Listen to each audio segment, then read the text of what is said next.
bike na ito is technically meron siyang technical specs na 150cc displacement. Then ang engine type naman niya is single overhead cam, 4-stroke na rin.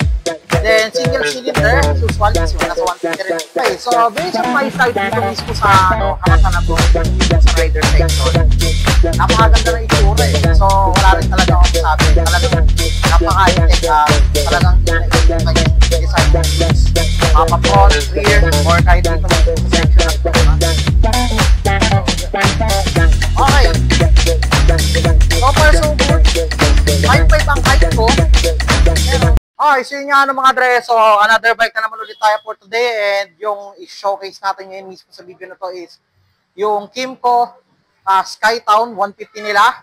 So bago natin umpisahan na ikutin tong motor na to. So kagaya ng palagi yung sinasabi, lagi natin sisimulan dito. Intro muna tayo. Give.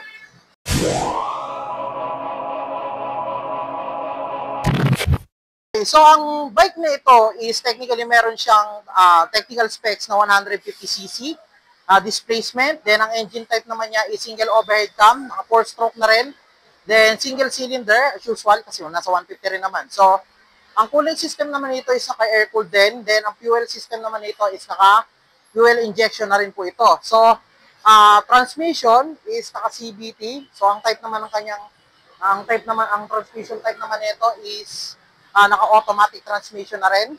Then also ang starter nito is naka-pure electric lang din po. So current max power niya is 8.4 kilowatt at 7,500 RPM.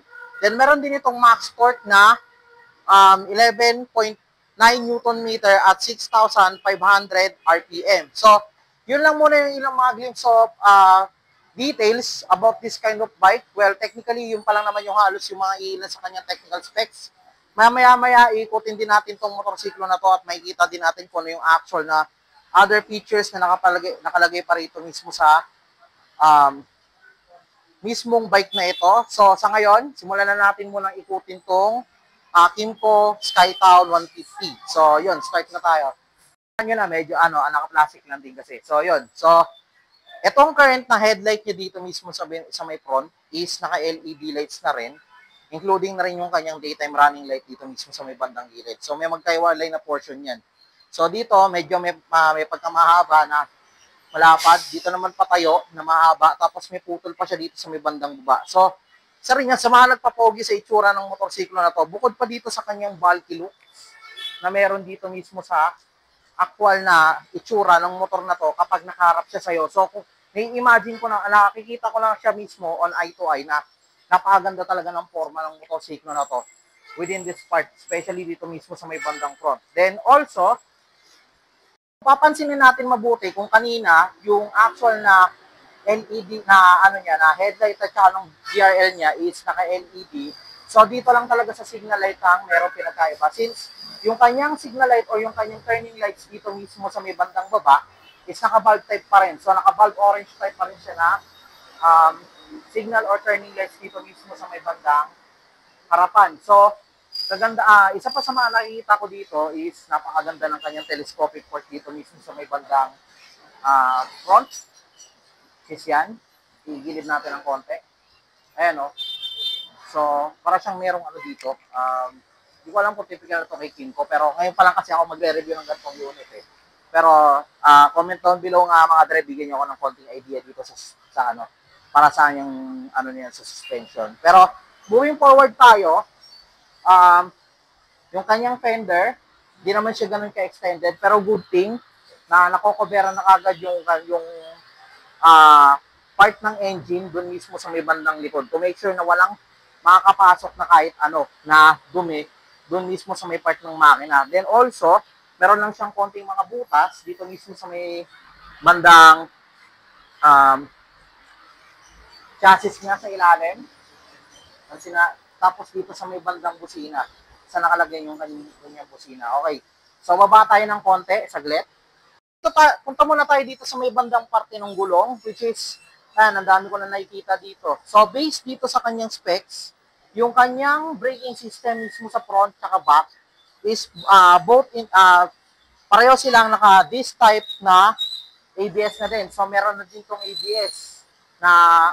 or anti-lock braking system dito mismo sa kanyang harap at likod na brakes. So, bukod pa dyan, napapansin ko rin dito na naka-dual piston caliper na rin ang kanyang brakes. Dito mismo, or yung kanyang braking caliper, dito mismo sa may bandang harapan.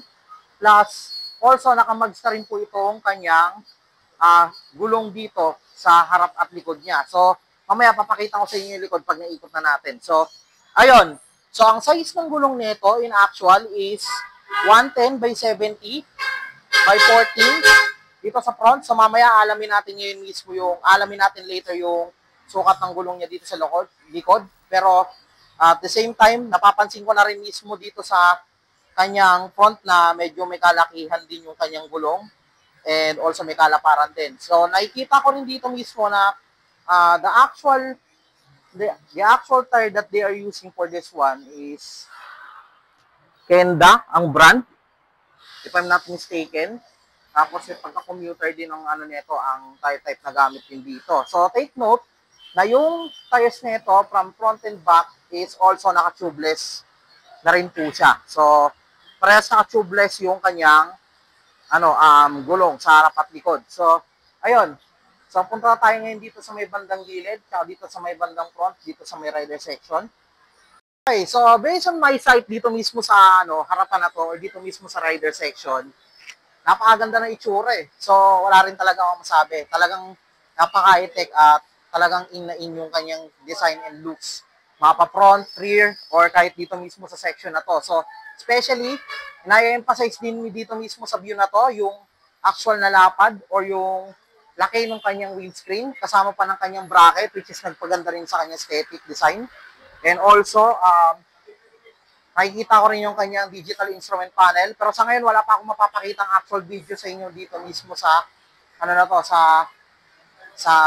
section na to. Since, bibigyan ko na lang kayo mamaya nung actual na image kung ano yung tsura nung digital instrument panel natin na to. So, take note, nakalimutan ko rin pala kanina na isa rin pala sa mga special features ng Skytone 150 na in-include nila dito kayo mismo sa unit na to. In-include mismo ni Kimco, is naka-traction control system na rin po ito. So, na-i-discuss ko na rin po last time yung traction control system dun sa Husky ADB na nireview ko last time.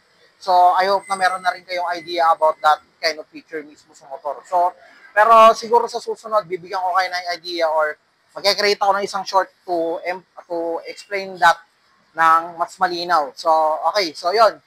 So, dito tayo sa kanyang handlebar or sa kanyang manibela.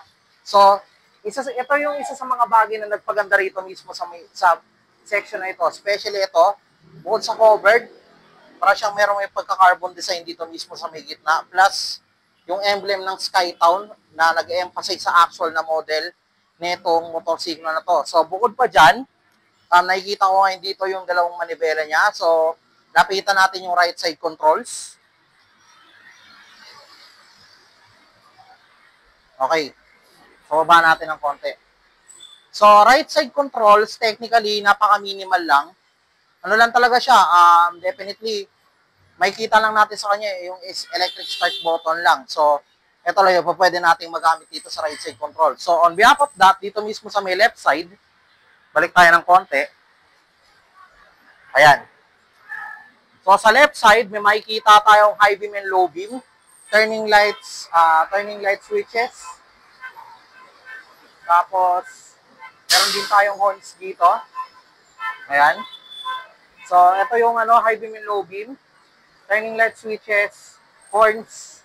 Then, meron pa pala sa likod yung kanyang passing light. Tapos nakikita din natin doon sa magkabila, kahit dito mismo, yung lalagyan mismo o yung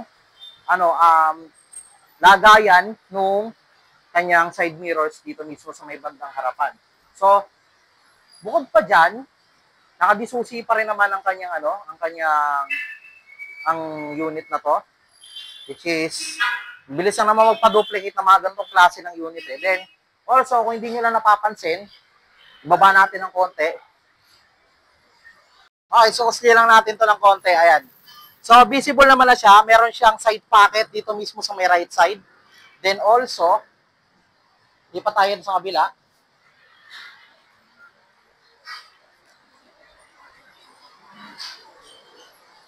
Yan. Dito mismo, makikita natin yung actual na side pocket niya sa may bandang left side. So, nagkamali ako. Meron pala ako nakalimutan kanina. Back natin. Yan. Punta tayo ulit sa may kabila. So, hindi kasi natin masyadong na-emphasize ko since nakabalot pa siya kanina. Ayan. So, dito mismo, mapapansin natin dito mismo na may kaliitan lang yung kanyang side pocket, then wala rin takip. Pero, ang kagandahan, meron siyang USB charging port dito. So, ang kagandahan dito sa USB charging port niya mismo is, meron na siyang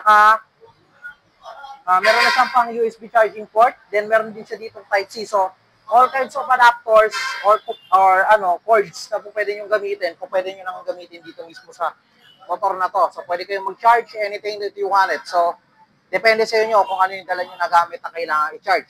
Pero huwag naman sana yung battery ng kotse. Hindi, joke lang. Cut ko na lang to. Wow, corny. Sige. So, pa dyan, napansin ko rin dito mismo na nandito na rin sa harapan niya yung kanyang gas cap or yung kanyang bukasan ng gasolina. So, katulad din ng iba pang typical na Maxi Scoot, nandito na rin sa harapan yon and easy to access na rin. So, pwede mo siyang i-access gamit tong susi na to. So, di ko pa masyadong kabisado yung mechanism niya, pero susubukan natin hanapan to ng sample video kung paano siya bubuksan. Since meron ng iba pang mga gumagamit ng ganitong klase ng unit, ngayon mismo, yung iba nga motovlogger pang gumagamit eh. So yun, subukan natin hanapan mismo nito ng sample kung paano magbukas ng gas cap nito. So, ayun, so kung hindi natin papansin, discuss ko na rin to, ang fuel tank capacity nito or yung actual fuel tank capacity ng motorsiklo na to is umaabot ng 7 liters. Napakalaki din ng pagtotosin ng nito, ng fuel tank capacity. Then, given na rin na matito dito since naka-fuel injected na rin siya. So, ideally, kunin natin yung accurate na fuel gas consumption nito. So, wait lang Okay, so yun nga mga tre, so nakuha na natin yung kanyang gas consumption. So, ang actual na gas consumption nitong motorsiklo na to is umabot siya ng 34.14 kilometers per liter. So, take note of this. Yun yung pinaka-average na gas consumption nitong motorsiklo na to for average throttle habit. Pero, kung ikaw mismo, waswas ka mag-drive, so, sorry yung term waswas ka mag-drive or sabihin na natin na naka-full throttle ka palagi while you're driving this kind of motorcycle, expect mo, mas magastos yung gas. So, ganun talaga. Pero average dito is 34.14 kilometers per liter talaga. So, yun. So, punta tayo sa rubber matting. Papansin natin mabuti dito mismo sa kanyang footrest. Napakahaba niya. Napaka-komportable nitong sakyan in terms of riding, city riding. Especially dito sa Metro Manila na medyo matraffic yung kalagayan ng mga kalsada natin. Then also, di ako masyadong mahihirapan dito kung sakaling ito gagamitin ko eh. Kasi napaka-komportable. Kahit sa posisyon ko, pwede ko ilagay ko yung magkabilang pao kung pupusin. Then, also, yung kanyang rubber matting dito, ang ganda ng pagkaka-design dito eh. Especially ito, medyo may kalaparan din. Nakalagay na siya dito, napakalambot din ng kanyang rubber matting dito mismo sa kanyang footrest. Magkabila yan, left and right. Then, also yon medyo na confused na ako dito sa may area na to, kung rubber matting din ba to, kasi ayan, hindi na pala siya rubber matting. Ito lang pala na yung naka-rubber matting dito. Tapos yun, dun sa part na yun is yung, medyo plastic na yung kanyang component na ginamit para dun sa footrest na yun. So, take note of this mga Dre. Left and right yan. Left and right yung side na yan. Meron yan pareho na naka-rubber matting dito mismo sa may bandang paanan. So, dun sa may part na yun, sa may bandang unahan, is naka-plastic component na rin yung gamit. Pero I think it's comfortable pa rin naman siya sa pagka ginamit mo in terms of city riding pa rin. So, yun pa rin yung nakikita kong insight sa kanya. Then, other than that, skip muna tayo. Meanwhile, talk about the seat. So, ito yung sa lahat ng Maxi Scoot, ito yung pinakamagandang criteria kung tutusin. Kasi marami tao talagang pag nagka-canvas ng mga, gusto nilang unit, or mga prospect units nila, they were also checking the comfortability of their seat. So, unang-una, kung malapad. Pangalawa, kung malambot o komportable sakyan, yung hindi masyadong masakit sa puwet habang nagta-drive. Kasi katulad ng sinabi ko kanina, they need a motorcycle that fit in for city riding and also yung hindi masyadong masasaktan yung bandang likuran tsaka yung bandang bottom part. Basta ayoko sabihin dito, baka maano tayo eh. Baka ma-report yung video natin. So, yun. Pwede na! Okay, so kapain natin ng konti. Ayan. Wrap texture, yung ginamit na leather. Bukod dito sa may rider side, napakalambot. Napakalambot ng seat na to. So, tingnan natin yung sa may OBR. Same din. Medyo may katigasan nga lang sa may bandang gilid. So, pero konti lang naman. So, malapad din yung kanyang seat. Which is more better na yung gantong klase ng seat in terms of comfortability setup na gusto natin. So, hindi na ako magtataka kung ngayon pa lang, nung kakalabas pa lang nito, marami na talagang nag-abang ng gantong unit. Since napakaganda nga netong motorcycle unit na to. Sa mga nagpadagdag ng aesthetic design dito is yung kanyang grab bar. Since na, although mukha siyang plain, pero isa sa mga nagpapa-emphasize dito yung actual na base body design mismo nung motorsiklo na to. Unlike din, napaka-easy na hawakan nito kasi medyo may kataasan ng konti. Then, also, konti lang yung agwat dito sa height ng motorsiklo. So, bukod pa dyan, syempre, ititingnan natin ngayon yung under the seat. Ayan. So, look at the under the seat. So, kung mapapansin natin mabuti, meron tong huge compartment dito mismo sa ilalim ng kanyang upuan. So, based dito sa outlet nila na to is technically kasyang-kasya dito ang isang full face helmet. So, conforme pa rin naman sa size. So, depende pa rin sa size ng mismong helmet na ilalagay natin. Kasi, merong mga iilan kasi ng mga helmet na sobrang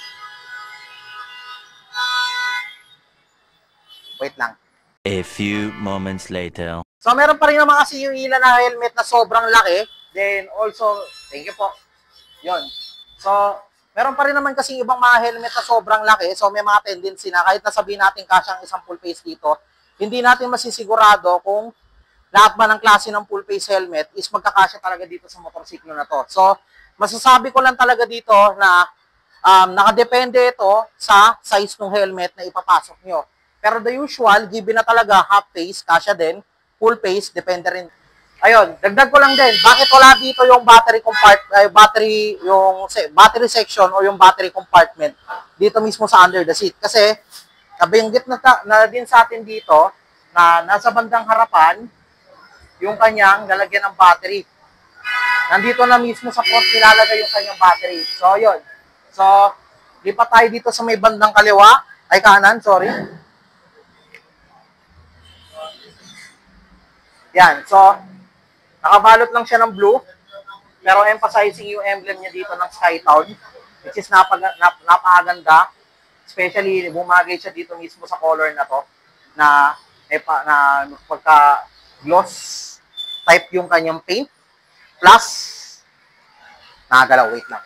Gumagalaw eh. Yung kanyang,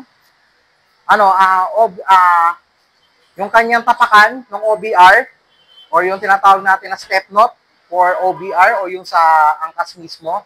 Ito, isa sa mga bumili ba, although nakikita ko na rin sa iba pang mga typical na scooter. So, dito mismo sa part na to, parang pagka jet plane yung style niya ito eh. Parang pakpak ng jet plane mismo yung nakikita ko dito mismo sa tapakan ng OBR dito mismo sa Skytown, which is napakalapad.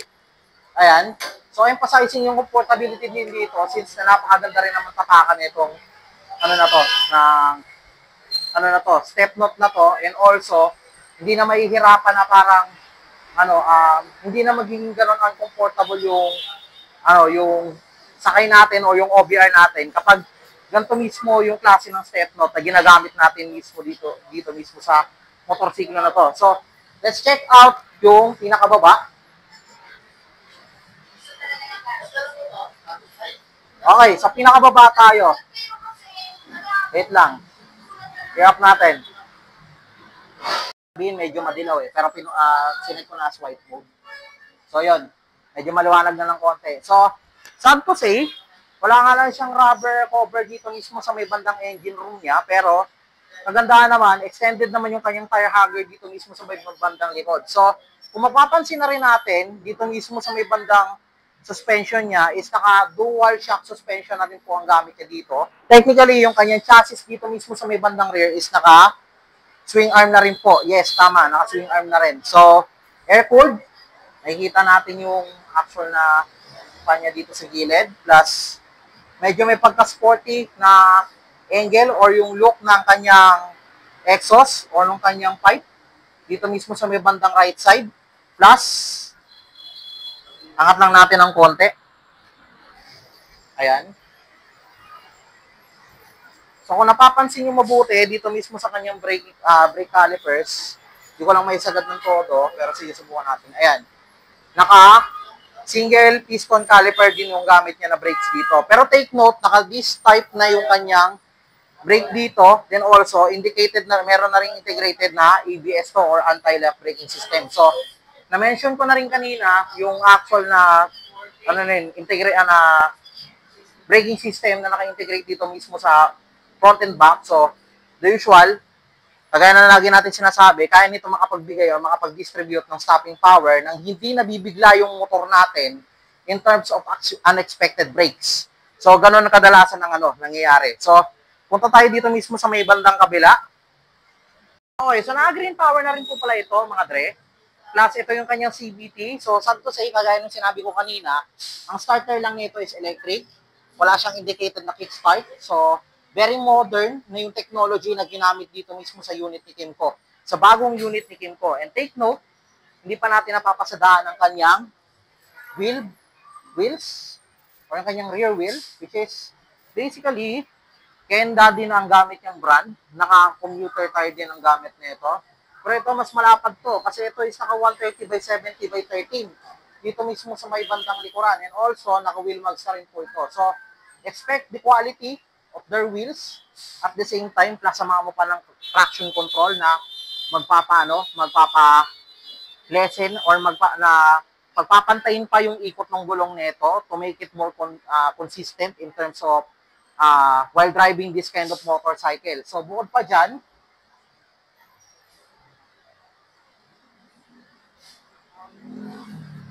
ayan. So, large fenders will do. Yan ang kagandahan dito. Large fenders. Then, also, katulad ng setup sa harap, tail light dito is naka-LED, pero yung turning lights niya is naka-bulb type. Pero, hindi naman nakaso yun. May plate light din siya dito sa may bandang ilalim. Then, also, malapad din ang kanyang fender. So, goods na goods po pag may OBR ka. And, also, iwas talsik na rin. So, ayun nga. Halos na-emphasize ko na kung anong meron dito mismo sa mismong unit ng motorsiklo na to from Kymco. So, ngayon, gagawin naman natin ngayon, we will going to have a seat height test for this motorcycle. So, sige, try na natin.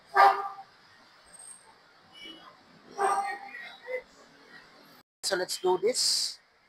Try lang, sir. Patry lang, ah. Hindi, tatry ko lang. So, ayan.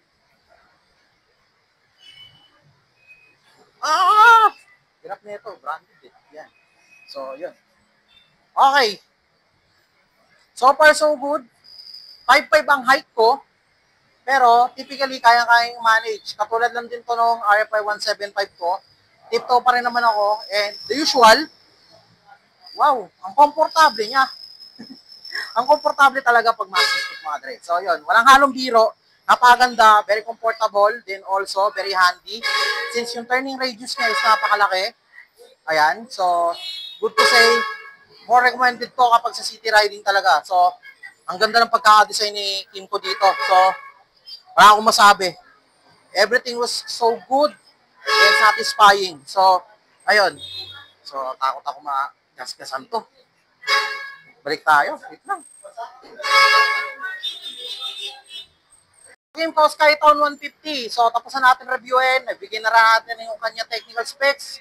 And at the same time, dito na tayo ngayon sa kanyang presyo. So, ang kanyang actual price or yung kanyang SRP sa market is nagkakalaga siya ng 118,500 pesos to be exact. So, kung kukunin mo siya ng installment, so meron tayong 5 mode of payments pala, sorry. So, meron tayong 12, 18, 24, 30, and 36 months. Pero, then also, kung kukunin mo siya din ng installment talaga, kailangan mo mag-down ng at least nasa 30,000 pesos ang kanyang down payment. So, 12 months is 9,200 plus 18 months is 6,700 pesos ang kanyang monthly amortization. Sa 24 months naman is 5,500 din. Then also sa 30 months is 4,800. Sorry. Then also sa 36 months is 4,300 pesos ang kanyang monthly amortization. So confirm nga natin para maulit.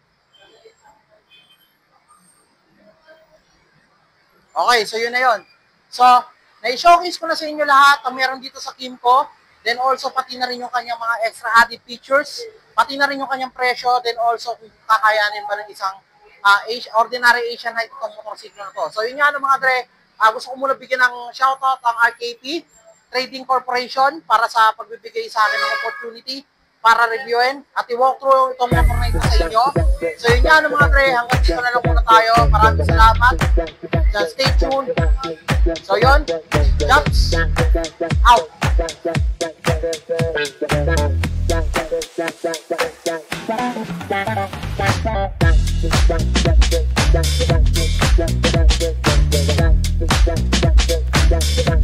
Okay, so yun nga mga dre. So yun, isang malaking shoutout sa RKP Trading Industries. Especially na rin sa kanilang mga staff na accommodate sa akin to. So, mention ko lang si Ms. Cesa, Sir John, then Sir Cedric, pati na rin yung kahit si